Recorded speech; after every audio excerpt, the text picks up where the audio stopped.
बस्तर से भले ही सरकार का दावा है कि माओवाद समाप्त हो गया होगा, लेकिन अभी भी माओवाद के बहुत से निशान बस्तर की ज़मीन पर बचे हुए हैं और अभी भी लगातार बस्तर में तैनात जो जवान हैं, अलग अलग इलाकों में जो फोर्सेस तैनात हैं, उनके जो कैंप हैं, उनकी ड्यूटी, उनकी मेहनत अभी भी ख़त्म नहीं हुई। अभी भी लगातार वो जंगलों की खाक छान रहे हैं।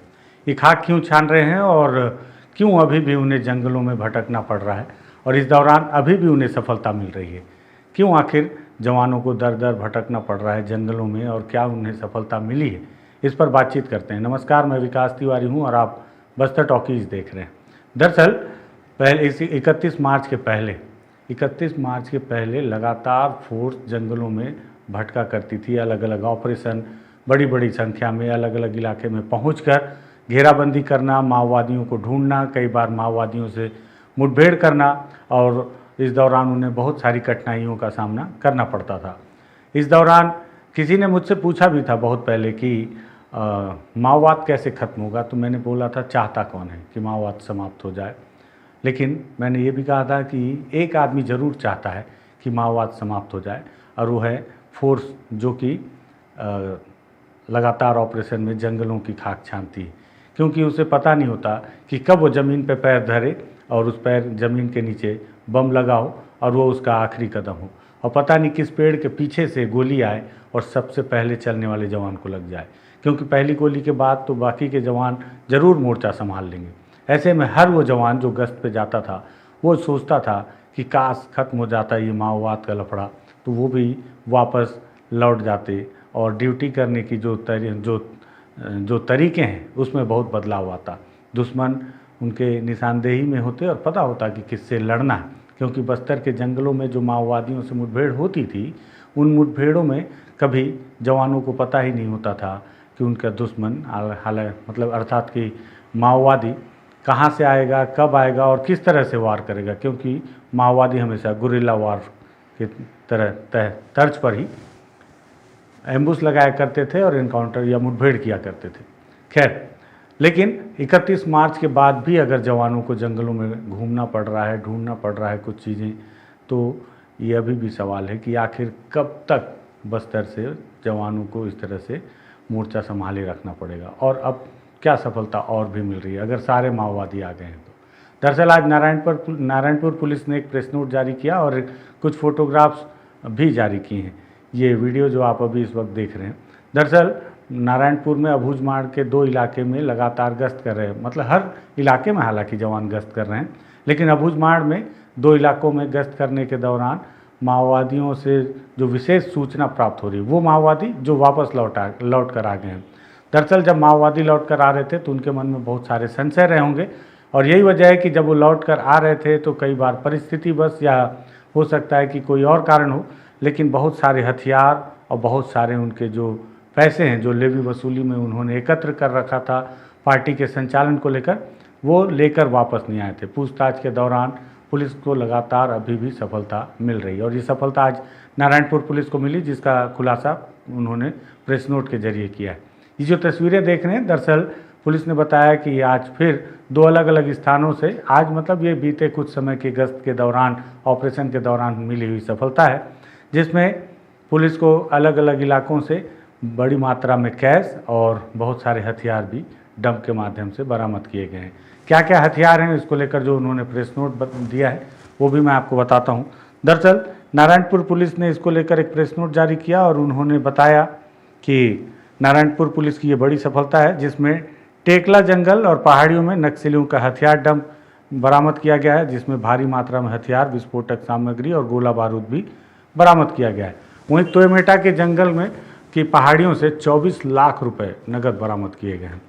दरअसल टेकला जो है वो ओरछा थाना क्षेत्र के अंतर्गत आता है, जहां हथियारों का बड़ा डंप था, और छोटे डोंगर थाना क्षेत्र के अंतर्गत आने वाले तोयमेटा के जंगल की पहाड़ी से 24 लाख रुपए बरामद किए गए।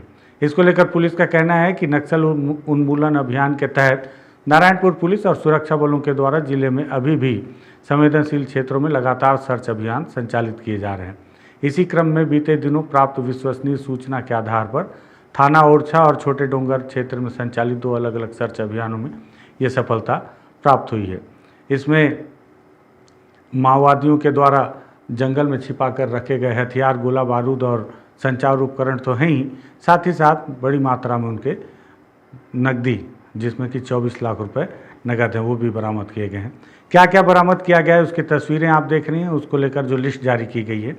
1 नग इंसास राइफल है, इंसास का मैगजीन है 2 नग, इंसास के जिंदा राउंड 21 नग हैं, SLR राइफल हैं 2 नग, SLR की 4 नग मैगजीन है, SLR के 63 जिंदा नग कारतूस हैं, 303 राइफल 2 नग हैं, 303 की 2 मैगजीन हैं और उसके 65 जिंदा राउंड भी हैं। वहीं 300C बंदूक है जो कि 2 नग है और एक 30C मैगजीन, इसके 9 नग हैं और इसके 36 नग जिंदा कारतूस भी हैं। 1 नग BJL लॉन्चर है, तो सिंगल शॉट बंदूक भी 1 नग बरामद किया गया है। 3 नग डेटोनेटर है और बायोफेंग स्कैनर 2 नग और 31 बंदूक के राउंड 50 नग बरामद किए गए हैं। साथ ही साथ 6.7 mm के जिंदा राउंड हैं 28 नग और वहीं तोयमेटा के जंगल की पहाड़ी से 24 लाख रुपए नगद बरामद किए गए हैं। ये 24 लाख रुपए आप जो तस्वीरों में देख रहे हैं हथियारों के साथ, ये सारी चीज़ें अलग अलग इलाकों से जो बरामद की गई हैं, जिसका पुलिस ने फ़ोटोग्राफ्स और कुछ वीडियो बरामद पत्रकारों को मुहैया करवाया है। और बताया जा रहा है कि इन दोनों ही कार्रवाई में सुरक्षा बलों के द्वारा चलाए जा रहे निरंतर एरिया डोमिनेशन का ये परिणाम है। और ये भी बताया जा रहा है 24 लाख रुपए नगद बरामद कर सुरक्षा बलों ने नक्सलियों द्वारा छिपा कर रखे गए जो डंप है उसमें एक और सफलता अर्जित की है। साथ ही साथ पुलिस का कहना है कि अभी भी लगातार अबूझमाड़ के जंगलों में ये ऑपरेशन चलाए जाएंगे और लगातार माओवादियों से पूछताछ भी की जा रही है कि और कहाँ कहाँ पे डंप है।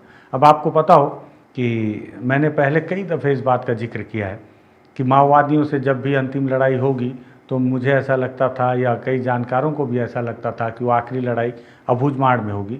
लेकिन पुलिस ने भी अपने नए बदले हुए पैंतरे के अनुसार आखिरी लड़ाई के बदले पहली लड़ाई अबूझमाड़ में लड़ी। कारण इसके पीछे ये था कि माओवादी हमेशा बहुत ही अपने रणनीति के तहत अबूझमाड़ में कभी भी किसी बड़ी घटना को अंजाम नहीं दिए, बल्कि अबूझमाड़ को उन्होंने अपना हेडक्वार्टर के तौर पर डेवलप कर रखा था। अबूझमाड़ में ही उनके बड़े स्तर के माओवादी नेता रहते थे। आप देखें अगर कि हर बड़ा नेता लगभग वो अबूझमाड़ में ही मारा गया, जिसमें सबसे बड़ा नेता माओवादियों का महासचिव बसवराजू, वो भी अबूझमाड़ के गुंडेकोट में एक मुठभेड़ में मारा गया। साथ ही साथ और भी अगर बड़े बड़े नेताओं की बात की जाए तो वो भी अबूझमाड़ में ही मारे गए और उनकी संख्या सबसे ज़्यादा है। बड़े सारे ऑपरेशन अबूझमाड़ में किए गए। वहीं इस दौरान जो माओवादियों की बटालियन थी जो लड़ने में सबसे ज़्यादा निपुण और बहुत ज़्यादा मजबूत मानी जाती थी, उस इलाके में फोर्स ने ऑपरेशन न करके लगातार वहाँ नए नए कैंपों की स्थापना की, जिससे कि अगर भविष्य में अगर माओवादियों की बटालियन से उन्हें युद्ध करना भी पड़े तो उन्हें बैकअप के लिए लगातार फोर्स मिलती रहे उन कैंपों के सहारे से और उन्हें बैकअप का इंतज़ार ना करना पड़े। हालांकि और भी कई रणनीतियाँ नई बनाई गई इस पूरे ऑपरेशन के दौरान, लेकिन उनका फोकस था कि अबूझमाड़ पे पहले टारगेट किया जाए।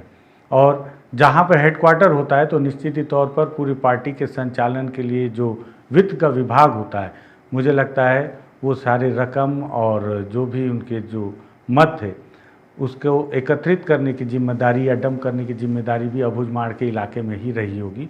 और ये वजह है कि अभी भी अबूझमाड़ पर विशेष टारगेट करके फोर्स लगातार सर्चिंग अभियान चला रही है, माओवादियों से लगातार पूछताछ कर रही है। अभी भी माना जाता है कि अबूझमाड़ के जंगलों में या वहाँ की ज़मीन में अभी भी लाखों करोड़ों रुपए नगद और सोने के तौर पर डंप किया गया होगा। और साथ ही साथ अभी भी कई ऑटोमेटिक और इस तरह के भरमार और देसी हथियार ज़मीन के नीचे दबा कर रखे गए होंगे जो बरामद नहीं किए जा सकें।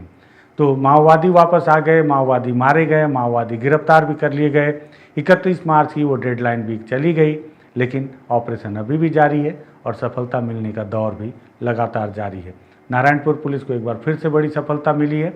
सब खत्म हो जाने के बाद फिर से इस मामले पर एक नया किस्सा सामने आया, तो मुझे लगा अपने दर्शकों को इससे रूबरू करवाऊँ, इसलिए इस वीडियो को हमने तैयार किया है। पसंद आए शेयर कर सकते हैं, बस्तर टॉकीज़ को सब्सक्राइब कर सकते हैं। धन्यवाद।